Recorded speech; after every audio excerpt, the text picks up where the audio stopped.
آج میں تمہیں رسول کریم صلی اللہ علیہ وآلہ وسلم کا ایک ایسا فرمان سنانے جا رہا ہوں جو تمہارے سوئے ہوئے نصیب کو جگا دے گا، جو تمہارے مقدر کے دروازے کھول دے گا اور تمہاری زندگی کو ایسی خوشحالی سے بھر دے گا، ایسی خوشحالی سے بھر دے گا کہ تم خود بھی حیران رہ جاؤ گے۔ کیا تم جانتے ہو کہ کچھ اعمال ایسے ہیں جو گھر میں غربت کو ہمیشہ کے لیے ختم کر دیتے ہیں؟ کچھ کام، کچھ چیزیں ایسی بھی ہیں وہ غربت جس نے تمہارے گھروں کو جکڑ کے رکھا ہوا ہے اور تمہیں سکھ کی سانس نہیں لینے دیتی۔ کچھ اعمال ایسے بھی ہیں جو گھر میں غربت کو ہمیشہ کے لیے ختم کر دیتے ہیں۔ وہ اعمال اگر تم نے اپنا لیے جو میں تمہیں بتانے والا ہوں تو میں یقین سے کہتا ہوں کہ تمہارے رزق میں کبھی بھی کمی نہیں آئے گی۔ انشاءاللہ تمہارا گھر خوشحالی سے بھر جائے گا اور تمہاری زندگی میں ایسی برکت آئے گی کہ لوگ تمہاری قسمت پر رشک کریں گے۔ لیکن افسوس، صد افسوس، لوگ غربت کا رونا تو روتے ہیں مگر ان اعمال کو چھوڑنے کے لیے بالکل بھی تیار نہیں جو ان کی غربت کی اصل وجہ بنتے ہیں۔ وہ دن رات محنت کرتے ہیں، ایسے لوگ دن رات محنت کرتے ہیں مگر پھر بھی گھر میں بے برکتی کا شکوہ کرتے رہتے ہیں، ہر وقت شکوہ کرتے رہتے ہیں، اللہ تعالیٰ سے شکوے کرتے ہیں، اللہ کی ناشکری کرتے ہیں۔ ان کے پاس سب کچھ ہوتا ہے، دنیا جہان کی ہر ایک نعمت ہوتی ہے مگر سکون نہیں ہوتا، جو قیمتی چیز ہے۔ ہر ایک چیز ہوتی ہے مگر قیمتی چیز سکون سے محروم رہتے ہیں، کیونکہ وہ ان گناہوں کو نہیں چھوڑتے جو ان کے نصیب میں رکاوٹ ڈال دیتے ہیں۔ میرے کریم نبی نے صلی اللہ علیہ وآلہ وسلم نے ہمیں وہ طریقے بتائے جن پر اگر ہم عمل کر لیں، جن کو اپنا لیں تو ہماری تقدیر بدل سکتی ہے، ہمارا سویا ہوا مقدر جاگ سکتا ہے، ہمارے گھروں میں رحمتیں نازل ہو سکتی ہیں اور ہمارا رزق بہت زیادہ بڑھ سکتا ہے۔ پھر ہمارا رزق بہت بڑھ تو سکتا ہے مگر کم نہیں ہو سکتا۔ لیکن یہ سب تب ہوگا جب آپ رسول کریم صلی اللہ علیہ وسلم کے فرمان کو دل کے کانوں سے سنیں گے، صرف سنیں گے نہیں بلکہ اس پر عمل بھی کریں گے، کیونکہ اللہ کی برکت صرف ان پر نازل ہوتی ہے، صرف ان لوگوں پر نازل ہوتی ہے جو اس کے احکامات کو مانتے ہیں۔ صرف مانتے ہی نہیں بلکہ اللہ کی رحمت ان پر نازل ہوتی ہے جو اللہ کے احکامات پر عمل کرتے ہیں اور اپنی زندگی کے ہر ایک پہلو میں اللہ کے احکامات کو شامل کرتے ہیں۔ تو آج میں تمہیں وہ اعمال بتانے جا رہا ہوں جو اگر آپ لوگوں نے اپنا لیے تو پھر سبحان اللہ تمہاری غربت ہمیشہ کے لیے ختم ہو جائے گی، تمہاری قسمت کے دروازے کھل جائیں گے میرے بھائیوں، اور تمہارے گھر میں کبھی بھی تنگ و دستی داخل نہیں ہوگی۔ میرے محترم بھائیوں، سب سے پہلے بات کرتے ہیں کہ جو شخص غربت کی زندگی گزارتا ہے اس پر اللہ تعالیٰ کے کتنے بڑے انعامات کی بارش برستی ہے۔ تم یقین جانو، غربت پر اللہ تعالیٰ جتنا راضی رہتا ہے نا، غریبی میں اللہ تعالیٰ جتنا راضی رہتا ہے اتنا کسی امیر پر راضی نہیں رہتا، کیونکہ غریب جب صبر کرتا ہے، جب اللہ کی رضا پر چلتا ہے، صبر کرتا ہے، جب اپنی بھوک اور تکلیف کے باوجود بھی غریب اللہ تعالیٰ کا شکر ادا کرتا ہے تو اللہ کے نوری فرشتے اس کے لیے رحمت کی دعائیں کرتے ہیں، غریب کے لیے رحمت کی دعائیں کرتے ہیں، امیر کے لیے رحمت کی دعائیں نہیں کرتے۔ اس امیر کے لیے رحمت کی دعائیں کرتے ہیں جو امیر سخی ہوتا ہے، اپنے مال میں سے غریبوں کی مدد کرتا ہے، یتیموں کے سروں پر شفقت بھرا ہاتھ رکھتا ہے۔ غریب جب اپنی بھوک اور تکلیف کے باوجود بھی اللہ تعالیٰ کی ہر چھوٹی سی چھوٹی نعمت کی شکر گزاری کرتا ہے تو اللہ کے نوری فرشتے اس کے لیے رحمت کی دعائیں کرتے ہیں۔ اور قیامت کے دن جب ہر انسان اپنے اعمال کے لیے کھڑا ہوگا، جب لوگ خوف سے کانپ رہے ہوں گے، جب ہر شخص اپنے گناہوں کے بوجھ تلے دبا ہوا ہوگا، اس وقت سب سے پہلے جنت میں داخل ہونے والا کوئی اور نہیں بلکہ میرے نبی کے وہ امتی ہوں گے جو دنیا میں صبر کے ساتھ غربت کی زندگی گزارتے رہے، صبر کے ساتھ غربت کی زندگی گزارتے رہے اور اللہ تعالیٰ کی شکر گزاری کرتے رہے۔ کل قیامت کے دن سب سے پہلے جنت میں یہی لوگ جائیں گے۔ جانتے ہو وہ کون نبی ہیں جو سب سے پہلے جنت میں جائیں گے؟ کون سی شخصیت ہے، کون سی ہستی ہے وہ جو سب سے پہلے جنت میں داخل ہوگی؟ کم و بیش 1,24,000 رسولوں پیغمبروں سے پہلے جنت میں کون داخل ہوں گے؟ وہ ہمارے پیارے نبی جناب حضرت محمد مصطفیٰ صلی اللہ علیہ وسلم ہوں گے، جو اپنی امت کے فقیروں کے ساتھ جنت میں داخل ہوں گے، جو اپنی امت کے غریبوں کے ساتھ جنت میں داخل ہوں گے، جنہوں نے خود فاقے کاٹے، خود بھوک سہی مگر شکوہ نہ کیا، جن کے گھر میں کئی دن چولہا نہیں جلتا تھا مگر زبان پر ہمیشہ شکر کے الفاظ رہتے تھے، اللہ تعالیٰ کی شکر گزاری کے الفاظ رہتے تھے۔ اب وہ کون آدمی ہے جو سب سے آخر میں جنت میں جائے گا؟ جو پہلے جنت میں جائیں گے وہ میرے کریم نبی کی امت کے فقیر لوگ ہوں گے، غریب لوگ ہوں گے۔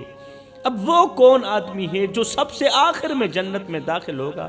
سنو، سب سے آخر میں جنت میں جانے والا شخص وہ امیر ہوگا جو دنیا میں اپنے مال دولت پر مغرور تھا، جو سونے کے محلوں میں رہتا تھا، حساب دیتے دیتے دیر لگ جائے گی۔ آپ کو پتہ ہے حضرت سلیمان علیہ السلام تمام نبیوں کے بعد جنت میں داخل کیوں ہوں گے؟ اس لیے کہ وہ حساب دیتے رہیں گے۔ ہائے ہائے، جو سونے کے محلوں میں رہتا تھا مگر اپنے رب کو بھول بیٹھا، وہ حساب دیتا بہت دیر ہو جائے گی۔ جس نے کبھی اپنے غریب بھائی کے آنسو نہ پوچھے، جو ہمیشہ دولت کے نشے میں مست رہا، سوچو میرے بھائیو وہ لمحہ کیسا لمحہ ہوگا جب دنیا کے بڑے بڑے رئیس اپنے مال دولت کا حساب دے رہے ہوں گے، ان کے قدم کانپ رہے ہوں گے، ان کے جسم لرز رہے ہوں گے، ان کے چہرے زرد پڑ چکے ہوں گے، اور وہ غریب جنہیں دنیا میں دھتکارا گیا، جن کے پاس کھانے کو کچھ نہیں تھا، جنہیں کوئی عزت دینے کو تیار نہیں تھا، ہائے وہ سب سے پہلے اللہ کی جنت میں مہمان بن چکے ہوں گے۔ امیر تو ابھی اپنی امیری کا حساب دے رہا ہوگا۔ خدا را میرے بھائیو، اپنی غربت کو آزمائش سمجھ کر اللہ کی رضا میں گزار دو، اللہ کی طرف سے آزمائش سمجھ کر اس غربت کو اللہ کی رضا پر گزار دو، کیونکہ اللہ کا وعدہ ہے کہ جو صبر کرے گا وہ جیت جائے گا، اور جس کے دل میں دنیا کی محبت ہوگی وہ خسارے میں رہے گا۔ میرے محترم بھائیو، یہ بات بالکل درست ہے کہ اگر گھر میں پیسہ نہ ہوگا تو پھر ضرورتیں کیسے پوری ہوں گی؟ ہم مانتے ہیں کہ غربت میں صبر کرنا اللہ کو پسند ہے، اللہ تعالیٰ اس عمل کو پسند کرتا ہے کہ جو شخص غربت میں صبر کرتا ہے، لیکن رزق کمانا کوئی گناہ تو نہیں ہے نا، بلکہ محنت سے کمائی گئی روزی اللہ تعالیٰ کی نعمت ہے۔ رزق زیادہ مانگنا کوئی جرم نہیں ہے، بلکہ اللہ خود فرماتا ہے قرآن میں، میرے بندے مجھ سے مانگیں، میرے بندو تم مجھ سے مانگو میں تمہیں عطا کروں، تم جتنا مانگو میں تمہیں اتنا دوں۔ لیکن سوال یہ ہے کہ ہم مانگتے کیسے ہیں، ہمارے مانگنے کا انداز کیسا ہے، سلیقہ کیسا ہے؟ اللہ کسی کو فقیر دیکھ کر خوش نہیں ہوتا میرے بھائیو، کسی کو بھکاری دیکھ کر۔ فقیر اور بھکاری میں بھی بہت بڑا فرق ہے۔ فقیر کسے کہتے ہیں، بھکاری کسے کہتے ہیں؟ جسے دنیا ٹھکرا دے اسے بھکاری کہتے ہیں، اور جو دنیا کو ٹھکرا دے اسے فقیر کہتے ہیں۔ فقیر وہ ہوتا ہے جس نے دنیا ٹھکرا دی ہوتی ہے، فقیر وہ ہوتا ہے جس کے دل کا تعلق اللہ کی ذات کے ساتھ جڑا ہوا ہوتا ہے۔ اللہ فرماتا ہے میرے بندے مجھ سے مانگیں، میرے بندو تم مجھ سے مانگو میں تمہیں عطا کروں، تم جتنا مانگتے جاؤ گے میں رب تمہیں اتنا دیتا جاؤں گا۔ لیکن سوال یہ ہے کہ ہم مانگتے کیسے ہیں، مانگنے کا سلیقہ کیسا ہے، مانگنے کا انداز کیسا ہے۔ اللہ رب العالمین کسی کو بھی بھکاری دیکھ کر خوش نہیں ہوتا، بلکہ اللہ کو وہ دل بہت زیادہ پسند ہے جو اس کے دیے ہوئے رزق کو بانٹنے والا ہو، غریبوں میں بانٹے، مسکینوں میں بانٹے۔ اللہ تعالیٰ کو وہ دل بہت زیادہ پسند ہے جو اس کے راستے میں خرچ کرنے والا ہو۔ کیا تم نے نہیں سنا کہ سخی تو اللہ کا دوست ہوتا ہے؟ وہ دوست اس لیے ہوتا ہے کہ وہ بانٹتا رہتا ہے۔ سخی اللہ کا دوست ہوتا ہے وہ بندہ جس کے ہاتھ ہمیشہ دینے کے لیے اٹھتے ہیں، لینے کے لیے نہیں، دینے کے لیے اٹھتے ہیں۔ اس کے نصیب میں کبھی کمی نہیں آتی میرے بھائی۔ جس کے ہاتھ ہمیشہ دینے کے لیے اٹھتے ہیں اس کے نصیب میں کبھی کمی نہیں آتی، لیکن وہ ہاتھ جو دوسروں کے سامنے پھیلتے ہیں وہ ہمیشہ محتاجی میں ہی رہتے ہیں۔ آپ نے کبھی بھکاری کو دیکھا ہوگا، بھکاری ہر وقت مانگتا رہتا ہے اور یہ مانگتا ہی رہے گا، مانگتے مانگتے یہ کتنا بڑا امیر مالدار کیوں نہ بن جائے، لیکن یہ محتاج ہی رہے گا، محتاج ہی رہے گا۔ اس کی نسلیں بھی محتاج رہیں گی، کیونکہ مانگنا میرے اللہ کو پسند نہیں ہے۔ میرے نبی نے فرمایا اوپر والا ہاتھ نیچے والے ہاتھ سے بہتر ہوتا ہے۔ اوپر والا جو ہاتھ ہوتا ہے نا وہ نیچے والے ہاتھ سے بہتر ہوتا ہے۔ سوچو میرے بھائیو، کیا ہم نے اپنے ہاتھ اوپر کرنے کے لیے کوئی محنت کی؟ اپنے ہاتھ اوپر کرنے کے لیے کوئی جد و جہد کی؟ کیا ہم نے اللہ سے ایسا رزق مانگا جو دوسروں کے کام آ سکے، یا ہم نے اپنے نصیب پر ہی ماتم کیا؟ ہم نے اللہ سے کوئی ایسا رزق مانگا جو یتیموں کے کام آ سکے، جو غریبوں کے کام آ سکے، یا پھر اپنے نصیب پر ہی ماتم کرتے رہے، اپنی ہی قسمت کو کوستے رہے اور اپنے ہی نصیب کے دروازے بند کر دیے؟ میرے محترم بھائیوں، جو مانگتا ہے وہی پاتا ہے، لیکن شرط یہ ہے کہ مانگنے کے ساتھ عمل بھی کیا جائے، محنت بھی کی جائے اور اللہ کی رضا کے مطابق ہی زندگی گزاری جائے۔ وہ ہاتھ جو دن رات محنت میں مصروف رہتے ہیں، کام کاج میں مصروف رہتے ہیں نا، ان کے رزق میں کبھی کمی نہیں آتی، مگر جو لوگ محنت کے بغیر، عبادت کے بغیر اور اللہ کی رضا کے بغیر دولت چاہتے ہیں، ان کے نصیب میں ہمیشہ غربت ہی لکھی جاتی ہے۔ یہ دنیا آزمائش ہے، کوئی فقیری میں آزمایا جاتا ہے تو کوئی امیری میں آزمایا جاتا ہے۔ کیا تمہیں معلوم ہے کہ قیامت کے دن سب سے پہلے حساب کس سے لیا جائے گا؟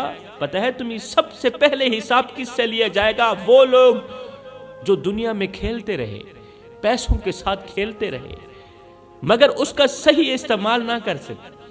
پیسہ اتنا تھا کہ وہ پیسوں کے اوپر سوتے تھے، سونے کے پلنگوں کے اوپر سوتے تھے۔ انہوں نے اپنے گھروں میں سونے کے دروازے لگائے۔ سب سے پہلے حساب و کتاب قیامت کے دن ان کا ہوگا جو دنیا میں کھیلتے رہے، پیسوں کے ساتھ کھیلتے تو رہے مگر پیسوں کا صحیح استعمال نہ کر سکے۔ وہ سب سے پہلے اللہ کے حضور جواب دہ ہوں گے، جو پیسوں کا صحیح استعمال نہ کر سکے، دولت کا صحیح استعمال نہ کر سکے۔ اور جو لوگ بھوک میں بھی صبر کرتے رہے، غربت میں بھی صبر کرتے رہے، فقیری میں بھی صبر کرتے رہے، وہ سب سے پہلے جنت میں داخل ہوں گے۔ سبحان اللہ! یہ میرے رسول کریم کی امت کے خوش قسمت لوگ ہوں گے، خوش بخت لوگ ہوں گے۔ کہتے ہیں ایک دفعہ ایک غریب شخص ایک درویش کے پاس گیا۔ غریب تھا، صبح کو کھاتا تھا، شام کے لیے نہیں ہوتی تھی، شام کو کھاتا تھا، صبح کے لیے نہیں ہوتی تھی۔ وہ غریب شخص ایک درویش کے پاس گیا، اللہ والے کے پاس گیا، کہنے لگا بابا جی میں بہت غریب ہوں، میری زندگی مشکلات سے بھری ہوئی ہے، میں ہر وقت غربت میں دبا رہتا ہوں، میرے بچے بھوکے سوتے ہیں اور میں چاہتا ہوں کہ میرے نصیب بدل جائے، میں امیر ہو جاؤں۔ ہر ایک آدمی کی خواہش ہوتی ہے نا امیر بننے کی، میری بھی یہی خواہش ہے کہ میں غربت سے نکل کر امیر بن جاؤں، میرے گھر میں بھی رزق کی بارش برسے، میرا خواب ہے۔ یہ سن کر درویش مسکرایا اور غریب کی آنکھوں میں جھانک کر بولا، اگر میں تمہیں ایک عمل بتاؤں جس کے بعد تمہارے نصیب کے دروازے کھل جائیں، اگر میں تمہیں ایک ایسا خاص عمل بتاؤں میرے بھائی جس کے کرنے کے بعد تمہارے نصیب کے تمام دروازے کھل جائیں، تمہارے گھر میں خوشحالی آ جائے اور تمہاری تقدیر بدل جائے، تو کیا تم وہ عمل کرو گے؟ غریب شخص کی آنکھوں میں امید کی چمک دوڑ آئی۔ وہ غریب شخص بولا، بابا جی میں سب کچھ کرنے کے لیے تیار ہوں، بس آپ حکم کریں، کسی نہ کسی طریقے سے مجھے غربت سے نکال دیں۔ درویش نے کہا، پھر اس طرح کر، جا پہلے اپنی روزی کے ذرائع کو دیکھ، جس سے تھوڑی بہتی روزی آ رہی ہے نا، چھوٹی موٹی روزی آ رہی ہے نا، جس ذرائع سے، جس کام کاج سے تیری روزی آ رہی ہے، جا سب سے پہلے روزی کے اس ذرائع کو دیکھ۔ وہ سب کچھ جو تم کھاتے ہو، جو تم کماتے ہو، کیا وہ حلال بھی ہے؟ آئے ہے، وہ سب کچھ جو تم کھاتے ہو، جو تم کماتے ہو، جہاں سے روزی آ رہی ہے، کیا حلال راستے سے روزی آ رہی ہے؟ حلال راستے سے روزی آ رہی ہے؟ کیا تمہاری کمائی میں جھوٹ، دھوکہ اور حرام کا شائبہ تو نہیں؟ کیونکہ جو شخص حرام کماتا ہے اس کے رزق میں کبھی برکت آ ہی نہیں سکتی، اس کے گھر میں کبھی خوشحالی آ ہی نہیں سکتی، اور اس کے نصیب کبھی جاگ بھی نہیں سکتے۔ فقیر کی یہ بات سن کر غریب شخص حیران رہ گیا۔ اس نے اپنا ہاتھ اپنے سینے پر رکھا اور کہا، بابا جی میں رزق کی برکت کے لیے دعا تو کرتا رہا، مگر کبھی یہ نہ سوچا کہ میں خود ہی اپنی برکت کو کھو رہا ہوں۔ میں نے کبھی یہ نہیں سوچا کہ میں اپنی زبان سے جھوٹ بول کر اپنے نصیب کے دروازے خود بند کر رہا ہوں۔ میں نے کبھی یہ نہیں سوچا کہ میں نے اپنی کمائی کا کچھ حصہ غریبوں میں بانٹا ہے یا نہیں بانٹا، کبھی اللہ کی راہ میں کچھ خرچ بھی کیا ہے یا نہیں کیا، کبھی کسی یتیم کو کھانا بھی کھلایا ہے یا نہیں کھلایا، کسی غریب کی مدد بھی کی ہے یا نہیں کی، کبھی اللہ تعالیٰ کی شکر گزاری کی ہے یا نہیں کی، میں نے کبھی نہیں سوچا۔ درویش نے کہا، اگر تم چاہتے ہو کہ تمہارے گھر میں رزق کی بارش برسے تو اپنے دل کو پاک کر لو، اپنی نیت کو صاف کر لو، اپنے دل کو پاک کر لو، اپنی کمائی کو حلال کر لو، اور جو اللہ نے تمہیں دیا ہے اس میں سے دوسروں کو بھی دو، کیونکہ اللہ کا وعدہ ہے جو میرا شکر ادا کرتا ہے میں اس کے رزق کو بڑھا دیتا ہوں۔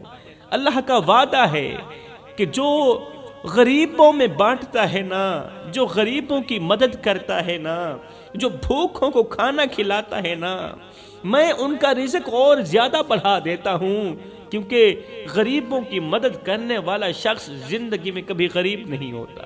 ہے درویش کی حکمت بھری باتوں نے غریب شخص کی زندگی بدل ڈالی۔ اب اس نے رزق میں حلال و حرام کا خیال رکھا۔ درویش کی حکمت بھری نصیحتوں پر عمل کرتے ہوئے اس غریب شخص نے اپنی کمائی میں سے دوسروں کو دینا شروع کر دیا، مطلب سخاوت کرنی شروع کر دی، اور سخاوت میرے اللہ کو بہت زیادہ پسند ہے۔ اس نے سخاوت کرنی شروع کر دی، غریبوں میں بانٹنا شروع کر دیا۔ دیکھتے ہی دیکھتے اس کے گھر میں خوشحالیاں آنے لگی، اس کا کاروبار اب چلنے لگا، چمکنے لگا، اس کی غربت ختم ہونے لگی، اور وہ دنیا و آخرت دونوں میں کامیاب ہو گیا، دنیا میں بھی امیر، آخرت میں بھی امیر۔ میرے رسول کریم صلی اللہ علیہ وآلہ وسلم نے فرمایا، جو اللہ تعالیٰ کی دی گئی چھوٹی سی چھوٹی نعمت پر شکر گزار ہو، اللہ تعالیٰ کی طرف سے دی گئی چھوٹی سی چھوٹی نعمت پر جو شکر گزاری کرتا ہے نا، اللہ بڑی سی بڑی نعمت اس کے قدموں پر ڈال دیتا ہے۔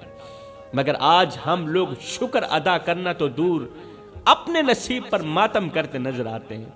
جو ملا ہے اس پر راضی نہیں ہوتے، اور جو نہیں ملا اس کے پیچھے پیچھے بھاگتے رہتے ہیں۔ جو ملا ہے اس کی شکر گزاری نہیں کرتے، جو نہیں ملا اس کے پیچھے پیچھے بھاگتے ہیں اور اللہ تعالیٰ کی ناشکری کرتے ہیں، شکوے کرتے ہیں۔ لیکن آج میں تمہیں وہ اعمال بتاتا ہوں جو تمہارے رزق میں برکت لے کر آئیں گے، جو تمہاری قسمت کے بند دروازے کھول دیں گے، اور تمہیں ایسی کامیابی دیں گے جس کا تم نے کبھی خواب بھی نہیں دیکھا ہوگا۔ سنو، پہلا عمل یہ ہے، میرے رسول کریم نے فرمایا، جب رزق کے دروازے بند ہوتے دیکھو، جب گھر کو غربت کی دلدل میں پھنستا ہوا دیکھو، تو فرمایا یہ چند عمل ضرور کر لینا. پہلا عمل یہ ہے کہ نماز کو کبھی نہ چھوڑنا. سبحان اللہ. کیونکہ جو شخص 5 وقت کی نماز پڑھتا ہے اللہ تعالیٰ اس کے رزق کے دروازے ایسے کھول دیتا ہے، ایسے کھول دیتا ہے جیسے زمین بارش کے بعد ہری بھری ہو جاتی ہے. فرمایا دوسرا عمل اپنے والدین کی خدمت ضرور کرنا. کیونکہ جو شخص والدین کی رضا حاصل کرتا ہے، والدین سے دعائیں لیتا ہے، اس کے گھر میں نہ کبھی غربت آتی ہے اور نہ ہی کبھی رزق میں کمی آتی ہے. غربت بھی نہیں آتی اور رزق میں کمی بھی نہیں آتی، رزق میں بے برکتی بھی نہیں آتی. تیسرا عمل ہمیشہ حلال کی کمائی کرو. حلال کما کر خود بھی کھاؤ، اپنے بچوں کو بھی کھلاؤ. کیونکہ جو شخص حرام سے بچتا ہے اس کا رزق ایسے بڑھتا ہے، ایسے بڑھتا ہے. جو حرام سے بچتا ہے، حرام سے نفرت کرتا ہے، اس کا رزق ایسے بڑھتا ہے جیسے دریا کا پانی بہتا چلا جاتا ہے، بڑھتا بھی ہے اور بہتا بھی چلا جاتا ہے. چوتھا عمل صدقہ دو. کیونکہ میرے رسول کریم نے فرمایا صدقہ مصیبتوں کو دور کرتا ہے، غربت کو دور کرتا ہے اور رزق کو بڑھاتا ہے. پانچواں عمل زبان کو قابو میں رکھو. کیونکہ جو زبان سے دوسروں کو تکلیف دیتا ہے اس کے گھر میں کبھی برکت نہیں آتی. جو دوسروں کا جینا حرام کر دیتا ہے، زبان کے وار سے جو لوگوں کا دل توڑتا ہے، اس کے گھر میں کبھی رحمت کے فرشتے نہیں آتے، برکت نہیں آتی. چھٹا عمل فجر کے وقت ضرور اٹھو، ہر حال میں اٹھو. کیونکہ جو شخص فجر کے بعد سو جاتا ہے اس کا رزق بھی تنگ ہو جاتا ہے. ساتواں عمل دوسروں کے لیے آسانیاں پیدا کرو. کیونکہ جو دوسروں کے لیے دروازے کھولتا ہے نا، دوسروں کے لیے آسانیاں پیدا کرتا ہے، دروازے کھولتا ہے آسانیوں کے، اللہ اس کے لیے وہ دروازے کھول دیتا ہے جو کبھی کسی نے دیکھے بھی نہ ہو اور اس نے خود بھی نہ دیکھی. یہاں پر میں تمہیں ایک چھوٹا سا واقعہ سنوں گا. ایک غریب آدمی ایک درویش کے پاس آیا، کہا بابا جی میں بہت غریب ہوں، میرا رزق ختم ہو چکا ہے، میں دن رات محنت کرتا ہوں مگر کچھ ہاتھ نہیں آتا، اب بتائیے میں کیا کروں؟ میرے بچے بھوکے ہیں، صبح کو کھاتا ہوں شام کے لیے نہیں ہوتی، شام کو کھاتا ہوں صبح کے لیے نہیں ہوتی، میرا گھر غربت کی دلدل میں پھنس چکا ہے، بتاؤ اب میں کیا کروں؟ سن کر درویش مسکرایا اور کہا بیٹا کیا تم نے کبھی کسی بھوکے کو کھانا کھلایا ہے؟ کیا تم نے کبھی کسی بھوکے کو کھانا کھلایا ہے؟ کسی پیاسے کو پانی پلایا ہے؟ وہ بولا بابا جی جب خود کے پاس کچھ نہ ہو تو میں دوسروں کو کیا دے سکتا ہوں؟ میرے اپنے پاس کچھ نہیں ہے، میں دوسروں کو کیا دوں؟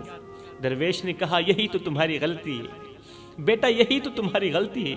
جو شخص دوسروں کے لیے اپنا دل بڑا کرتا ہے، یہ جو چھوٹا سا دل ہے نا، جو شخص دوسروں کے لیے، خدا کی مخلوق کے لیے اپنا یہ چھوٹا سا دل بڑا کرتا ہے، اللہ اس کا نصیب بھی بڑا کر دیتا ہے، اللہ اس کا مقدر بھی اچھا لکھ دیتا ہے، اس کا نصیب بھی بڑا کر دیتا ہے. بزرگ کی یہ حکمت بھری نصیحت لینے کے بعد اب وہ شخص بازار گیا، ایک روٹی خریدی، ایک فقیر کو دی اور حیران رہ گیا کہ اگلے ہی دن اس کے گھر میں ایسا رزق آیا، ایک روٹی کے صدقے کے طور پر اس نے ایک روٹی دی. حیران رہ گیا. اگلے دن اس کے گھر میں ایسا رزق آیا کہ اس کے پاس سنبھالنے کی جگہ بھی نہیں تھی. کیونکہ میرے رسول کریم کا فرمان ہے نا کہ جو صدقہ ہے، صدقہ تھوڑا ہو صدقہ بڑا ہو، یہ رزق کو بڑھاتا ہے. جو شخص اللہ کے راستے میں دیتا ہے اللہ اسے وہ نعمتیں دیتا ہے جو اس نے کبھی سوچا بھی نہیں ہوتا. فرمایا اگر تم چاہتے ہو کہ تمہارے گھر میں رزق کبھی ختم نہ ہو اور تم دن بدن امیر سے امیر ہوتے چلے جاؤ تو ان اعمال کو اپناؤ جو میں تمہیں بتا چکا ہوں، اور دیکھو کہ اللہ تعالیٰ کیسے تمہاری تقدیر کے دروازے کھول دیتا ہے. میں دعا کرتا ہوں اللہ ہمیں ان اچھے اعمالوں کو دل سے سر انجام دینے کی توفیق عطا فرما. ہمیں نماز پنجگانہ باجماعت ادا کرنے کی توفیق عطا فرما. اللہ ہمیں صدقہ کرنے کی توفیق عطا فرما، غریبوں کی مدد کرنے کی توفیق عطا فرما. آمین ثم آمین. وما علینا الا البلاغ المبین.